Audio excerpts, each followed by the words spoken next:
આગળ વાત કરીએ હવામાનની તો ગુજરાતમાં સવારે ઠંડીનો ચમકારો જોવા મળ્યો। ધુમ્મસ સાથે ઝાકળ પડતા ઠંડી અનુભવાઈ તો બપોરે મહત્તમ તાપમાન 32 ડિગ્રી થતા બેવડી ઋતુનો અનુભવ થશે।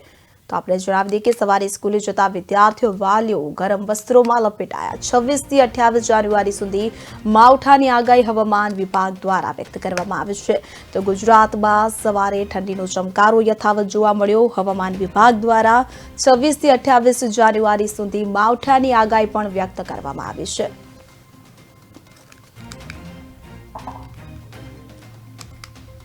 તો વહેલી સવારથી ધુમ્મસ સાથે ઝાકળ પડતા ઠંડીનો અનુભવ થયો।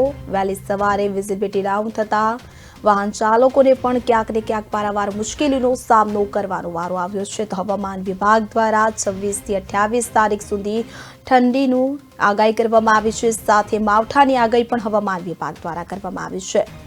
તો વહેલી સવારથી જ ઠંડીનો ચમકારો યથાવત જોવા મળ્યો।